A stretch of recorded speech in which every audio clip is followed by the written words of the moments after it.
నమస్తే, నేను రేవంత్ చలమల.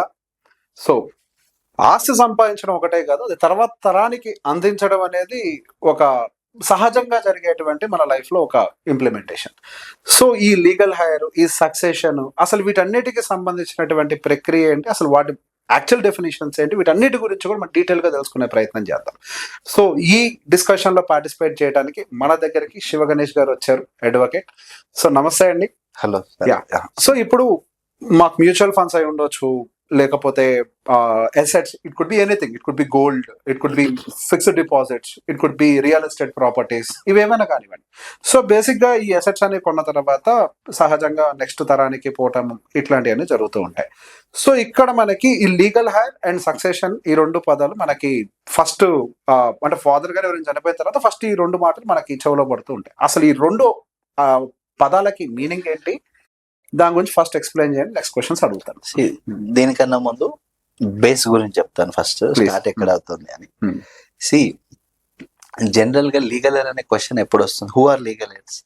నా ఫ్యామిలీ, నా వైఫ్, నా పిల్లలు, నా డిపెండెంట్స్ అందరు legal heirs. Mother, father.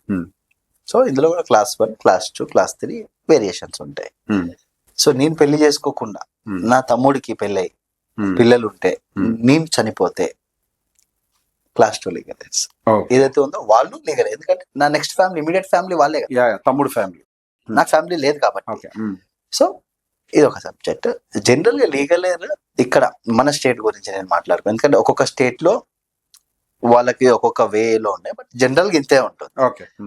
So మన స్టేట్ గురించి నేను చెప్పాలి అంటే, మనకి గవర్నమెంట్ ఎంప్లాయ్ అయితే ఫ్యామిలీ మెంబర్ సర్టిఫికేట్ అనేది మనకి ఎంఆర్ఓ ఆఫీస్ నుంచి ఇస్తున్నారు.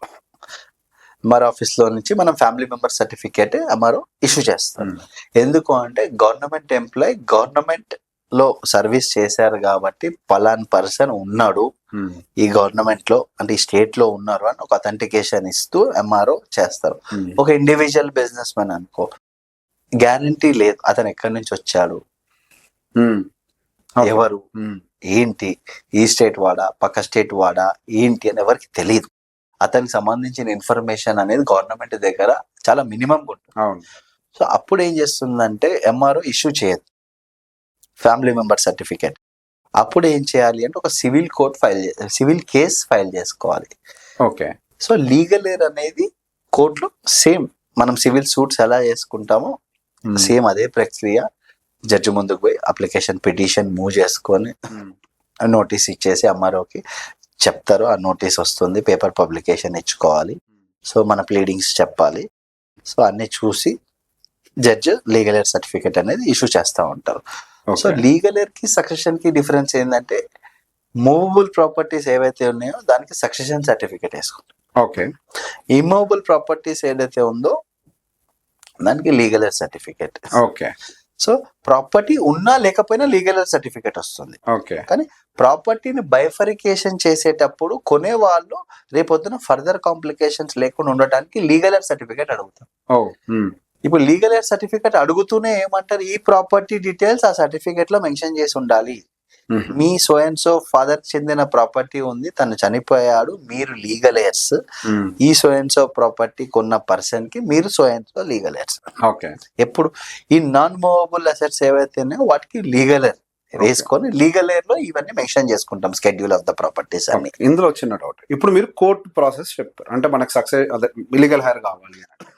మనిషి బ్రతుకుండగానే ఈ లీగల్ హైర్ ప్రక్రియ చనిపోయిన తర్వాత కోర్టుకి వెళ్ళి వేసుకునే దానికంటే ఇంకేదైనా సులభమైన పద్ధతి ఉందా ఇందులో? విల్లునామా రాసుకోవచ్చు, విల్ ఉంది. విల్ రాస్తే ఇంకా లీగల్ రాసుకుంటే లీగల్ ఎయిర్. లీగల్ ఎయిర్ అనేది ఎప్పుడు అవసరం? ఇప్పుడు నా పిల్లలు అని ఎవరు చెప్పాలి? నేను చెప్పాలి నా పిల్లలు. నా పిల్లలు వచ్చి మా నాన్న అని చెప్పడం కాదు, నా పిల్లలు, నా భార్య, మా అమ్మ, మా నాన్న, మా తమ్ముడు, వాళ్ళ పిల్లలు, వాళ్ళ భార్య, మరదలు, వాట్ ఎవర్ ఇట్ ఈస్, నేను డిస్క్రైబ్ చేయాలి నా ఓన్ ఫుల్ కన్సర్న్ తో. మెంటల్ గా నేను సౌండ్ ఉన్నప్పుడు, క్లారిటీ మైండ్ తో ఉన్నప్పుడు, నాకు చెందిన ప్రాపర్టీస్, నాకు చెందిన అసెట్స్ అన్ని, నా వైఫ్ కి ఇంత పోర్షన్, నా బాబుకి అయితే బాబుకి, పాపకి, ఇద్దరు పిల్లలకి సో ఇంతింత అని చెప్పి క్లారిటీగా మెన్షన్ చేసి విల్ ఎప్పుడు మళ్ళీ విల్ అనేది సెల్ఫ్ అక్వైర్డ్ ప్రాపర్టీ మీద విల్ పని చేస్తుంది. సెల్ఫ్ అక్వైర్డ్ ప్రాపర్టీ మీద. యాన్సిస్టర్ల ప్రాపర్టీ అయితే డీమ్డ్ గా ఆటోమేటిక్ గా గ్రాండ్ చిల్డ్రన్ కి వెళ్ళిపోతుంది, నెక్స్ట్ లీగల్ కి వెళ్ళిపోతుంది. ఇప్పుడు తాతగారు ఉంటారు, ఆయన చనిపోక ముందే ఫాదర్ పేరు మీదకి ఆస్తి రాసేశారు. ఓకే, ఇప్పుడు గ్రాండ్ ఫాదర్ కి ప్రాపర్టీ ఇచ్చారు. ఇప్పుడు మీరు చెప్పే లెక్క ప్రకారం grand father properties by default గా గ్రాండ్ సన్స్ కి వెళ్ళాలి, మన వాళ్ళకి చెందుతుంది, ఆ పై వచ్చే తరానికి చెందుతుంది అని చెప్తున్నారు. ఇప్పుడు రాసిన అదే రూలా, లేదు ఈయన రాయకుండా చనిపోవటం వల్ల బై డిఫాల్ట్ గా లీగల్ హైర్ కాబట్టి వచ్చింది కాబట్టి అప్పుడు ఆ రూల్ అప్లై అవుతుంది? ఇక్కడ లీగల్ హైర్ సర్టిఫికేట్ అనేది అవసరం, ఫ్యామిలీ ట్రీని మెన్షన్ చేసుకుంటూ. తాత property next immediate legal heir పాపకి బాబాకి వస్తుంది, నెక్స్ట్ జనరేషన్ కి షిఫ్ట్ అవుతుంది. ఈ నెక్స్ట్ జనరేషన్ నుంచి వీళ్ళు నెక్స్ట్ జనరేషన్ కూడా చనిపోతే ఆటోమేటిక్ గా నెక్స్ట్ జనరేషన్ కి షిఫ్ట్ అవుతుంది. ఓకే, యాన్సిస్టర్స్ ప్రాపర్టీ కాబట్టి ఆ ఫ్యామిలీ ట్రీ నువ్వు నిరూపించగలిగితే నీకు రిజిస్టర్ నీ పేరు మీద ఆటోమేటిక్ ఇమీడియట్ లీగల్ కి ట్రాన్స్ఫర్ అయిపోతుంది. ఇప్పుడు యాన్సిస్టర్స్ ప్రాపర్టీ నువ్వు సంపాదించకుండా వస్తే ఇమీడియట్ గా నీ వైఫ్ కి నీ పిల్లల పేరు మీదకి ఈక్వల్ షేర్ గా డివైడెడ్ గా ట్రాన్స్ఫర్ అయిపోతుంది. ఓకే, అంటిల్ అన్లెస్ నువ్వు బతుకున్నప్పుడు నీ మీద ఉన్న షేర్ షిఫ్ట్ చేస్తే తప్ప ఓకే అండర్స్టూడ్ అయిపోతుంది. సో సెల్ఫ్ ఎక్వైర్డ్ ప్రాపర్టీ ఏదైతే హస్బెండ్ యాన్సిస్టర్ కాకుండా సెల్ఫ్ ఎక్వైర్డ్ సంపాదన కూడా ఉంటుంది కదా, దీని పేరు మీద వీళ్ళు రాసుకోవాలి. ఓకే ఓకే, దీని పేరు మీద వీలునామా రాసుకొని okay, so and so property, ఇప్పుడు XYZ ప్రాపర్టీ నాకు ఇక్కడ కుకట్పల్లిలో ఉంది, లేకపోతే హిమాయత్ నగర్ లో ఉంది, ఈ ప్రాపర్టీ నా పాపకి కుకట్పల్లిలో ఉన్నది, నా బాబుకి సమ్ XYZ బాంబే ఢిల్లీలో ఉన్న ఫ్లాట్ ఓకే తనకి. సో స్వయంగా సంపాదించుకున్న ఆస్తిలో ఎవరికి ఎంత ఇవ్వాలనేది సోలో డిసిషన్. ఓకే, ఇవ్వచ్చు ఇవ్వకపోవచ్చు టోటల్, ఎందుకంటే it is self acquired property, ఇవ్వాలని రూల్ ఏం లేదు. నేను కష్టపడి సంపాదించింది నా ఇష్టం, లేకపోతే నేను ఒక అనాథాశ్రమానికి రాయొచ్చు, లేకపోతే నా తదంత్రం ఈక్వల్ గా రాయొచ్చు, లేకపోతే XYZ ఆర్గనైజేషన్ కి రాయొచ్చు, NGO కి రాయొచ్చు, ఏదైనా చేయొచ్చు. వీలునామాలో ఏది రాయకుండా చనిపోతే then option is legal. Father death certificate తీసుకొని అదే ప్రకారం ఎంత ఉన్నాయి ఈ ఆస్తులన్నీ సర్టిఫైడ్ కాపీస్ తీసుకొని, ఈసీ తీసుకొని, మార్కెట్ వాల్యూ తీసుకొని, ఏదైతే ప్రాపర్టీ ఉందో ఆ ప్రాపర్టీ మార్కెట్ వాల్యూని బేస్ చేసుకొని, కోర్ట్ ఫీజు ఏదైతే లీగల్ గా కోర్టు కట్టాల్సింది ఉందో నామినల్ ఏదైతే ఉందో అది నామినల్ గా కట్టేసుకొని, ఈ లీగల్ ఎయిర్ సర్టిఫికేట్ కోర్ట్ నుంచి వస్తుంది, అందులో ప్రాపర్టీ డీటెయిల్స్ ఉంటాయి, ఎంతమంది లీగల్ ఎయిర్స్ అయితే ఉన్నారో వాళ్ళందరుగా పిటిషనర్స్ ఉంటారు కాబట్టి వాళ్ళందరూ కోర్టుకు వచ్చి జడ్జి ముందు స్టేట్మెంట్ ఇచ్చి వాట్ ఎవర్ పబ్లికేషన్ ఇచ్చేసి నెక్స్ట్ ప్రొసీడింగ్స్ అన్ని అయిపోయిన తర్వాత court will issue legal air certificate. ఇది లీగల్ ఎయిర్. ఇమ్మూవబుల్ అసెట్స్ ఉన్నాయి, ఇప్పుడు మీరే ఉన్నారు, మ్యూచువల్ ఫండ్స్ అన్ని movable assets, money, bonds, gold, ornaments, ఇవన్నీ ఇంట్లో ఉంటే పర్లేదు, ఏది పంచుకుంటే న్యాయంగా ఉంటే, లేకపోతే ఎవరు పెట్టుకుంటే అది మళ్ళీ అది ప్రూవ్ చేయలేము మనం until unless if there is any document. కానీ బ్యాంక్ లో ఉండి, బ్యాంక్ లాకర్ లో ఉండి, మ్యూచువల్ ఫండ్స్ రూపంలో ఉండి, టర్మ్ ఇన్సూరెన్స్ ఉండి, సమ్ XYZ ఇన్సూరెన్స్ ఉండి, సమ్ XYZ ఏమంటారు ప్రాఫిట్స్ కానీ డివిడెండ్స్ కానీ, any form of movable assets, దానికి సక్సెషన్ సూట్ ఫైల్ చేసుకోవాలి.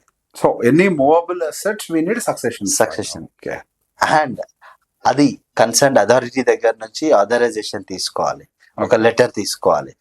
సో అండ్ సో మీ ఫాదర్ పలానా బ్యాంక్ లో XYZ అమౌంట్ ఉంది, ఇంత ఉంది, మీరు కోర్టుకి వెళ్ళి ఈ సర్టిఫికేట్ తెచ్చి మాకు ఇచ్చినట్టయితే ఇవి as per the court guidance we will distribute the amount, we will give you. వాళ్ళు ఎవరెవరికి ఎంత రావాలో ఆ షేర్స్ వాళ్ళ అకౌంట్ కి వాళ్ళు ట్రాన్స్ఫర్ చేస్తారు. ఇక్కడ ఆ ఏదైతే ఉందో దానికి సంబంధించిన మూవబుల్ అసెట్స్ కి ఏదైతే ఉందో కోర్ట్ ఫీజు అనేది 6% ఉంటుంది తెలంగాణలో, ఇర్రెస్పెక్ట్ ఆఫ్ మనీ ఎంత ఉంటే. ఓకే, ఇది విల్లు లేకపోతే జరుగుతుంది ఇదంతా. విల్లు లేకపోతే, విల్లుంటే ఇదంతా ప్రాసెస్ ఉండదు. విల్లుండి విల్లు రిజిస్టర్డ్ డాక్యుమెంట్ అయి ఉంటే ఇంకొంచెం ఈజీగా ఉంటుంది. So already will is a registered document, ఓ డాక్యుమెంట్ ఉంది, ఆ డాక్యుమెంట్ చూపించి రిజిస్టర్ కి ఎవరికెవరికి ఏది రావాలో వాళ్ళ పేరు మీద అడ్వకేట్ పెట్టుకొని ఎవర్ ద కన్సల్టెంట్ ఉంటారు వాళ్ళ గైడెన్స్ లో చూసుకొని ఎవరు ఆర్ పార్టీషన్ చేసుకోవచ్చు. ఓకే. ఇక్కడ ఏదైనా పార్టీషన్ విల్లున్నా కానీ ఇబ్బంది పెడితే ఈ రోజుల్లో డబ్బుల వల్లే అన్ని సమస్యలు. అవును. లేదు XYZ ఏదో ఒక ఇష్యూ వస్తే మళ్ళీ పార్టీషన్స్ పెట్టేసుకోవాలి కోర్టులో. ఓకే, అప్పుడు కూడా ఇబ్బంది వస్తాయి. ఏది కాంప్లికేషన్స్ ఎవరైనా సృష్టించాలనుకుంటే ఓకే. అంతా బాగుండి రాసుకొని ఉంటే సరే, అన్నదమ్ములే కదా తీసుకొని ఎవరికి ఎట్లొచ్చిందో వీళ్ళు ప్రకారం తీసుకుంటే ఓకే. నీకెందుకు రాశాడు నాన్న, నాకెందుకు ఎక్కువ రాలే, మీ ఆయన మెడికల్ బిల్ అని నేను కట్టినా, నీ కాలేజ్ ఫీజు అంత కట్టిండు, నీకెందుకు ఇంత, ఓకే, నీకు ఆల్రెడీ బిజినెస్ పెట్టున్నాడు. ఇది ప్రాక్టికల్ ప్రాబ్లం. సో ఇవన్నీ వస్తాయి. ఇవన్నీ వచ్చినప్పుడు ఏమైతుందంటే మీలో మీరు లిటిగేషన్ ని క్రియేట్ చేసుకుంటున్నారు. ఎట్లా అంటే what is the possibility? Already will ఉంది కదా, ఇక విల్ ప్రకారం ఎగ్జిక్యూట్ చేయటమే కదా. నేను చేసుకొని ఎగ్జిక్యూట్ మీరు చేసుకుంటారు, నేను రాను కదా సంతకం పెడతాను. మీరు వెళ్ళి మీ పేరు మీద చేసుకోవచ్చు, వీళ్ళు ఎగ్జిక్యూట్ చేసుకోవచ్చు. కానీ ఇక్కడ అందరు కలిసి రావాలి కదా. ఇప్పుడు ఎంతమంది లీగల్ ఎయిడ్స్ పైన రాశారో వాళ్ళందరూ కలిసి వాళ్ళందరూ వీల్ ప్రకారం చేసుకోవాలి. ఓకే. ఓకే. సో ఇది ఇంటర్నల్ గా వాళ్ళకు ఉండేటువంటి ఇష్యూ వల్ల ఒకళ్ళు సంతకం పెట్టడానికి రారు, దాని వల్ల ప్రాసెస్ అవుతుంది. నాట్ ఓన్లీ సంతకం, ఆ విల్ ని హానరింగ్ చేసి యాక్సెప్ట్ చేసుకునే మెంటాలిటీ కూడా ఉండాలి. ఓకే. విల్ ఎవరు రాశారు? పేరెంట్స్, ఫాదర్ ఆర్ మదర్, వాళ్ళ సెల్ఫ్ ఎక్వైర్డ్ ప్రాపర్టీ ఎవరెవరికి ఎంత ఇవ్వాలని వాళ్ళు ఇష్టపూర్వకంగా రాశారు. వాళ్ళు రాసింది ఫైనల్. ఎక్కడికి పోయినా విల్లు నిజాయితీగా రాసి అంత జెన్యున్ గా ఉంటే కోర్ట్ ఆర్డర్ కూడా అదే ఉంటుంది, as per the will partition చేయమని ఇస్తుంది. బట్ వీళ్ళందరూ ఆ విల్లుని విల్లు లాగా చూడకుండా ఫర్దర్ గా ఏదైనా లిటిగేషన్ ఈవిల్ మైండ్ తో ఉండి, లేదు వాడికి ఇచ్చేది ఏముంది, ఆ అమ్మాయికి ఇచ్చేది ఏముంది, పెళ్లికే ఇంత ఖర్చు పెట్టారు, వాడి బిజినెస్ కి ఇంత ఖర్చు పెట్టారు, ఆల్రెడీ ఇల్లు కొనుక్కుంటున్నప్పుడు అమౌంట్ ఇచ్చాడు, ఇన్ని కాంప్లికేషన్స్ ఉంటాయి కాబట్టి అక్కడ కూడా లిటిగేషన్ అయ్యే అవకాశాలు చాలా ఉన్నాయి. ఓకే.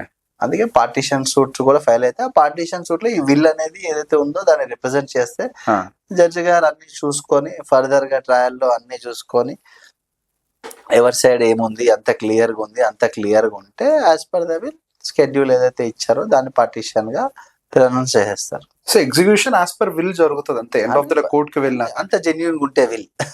ఓకే. ఆయన పూర్తి స్పృహలో రాసి ఉండుంటే, if it is not manipulated. Yes, అంతే. Okay, I understood. Thank you అండి. Yes.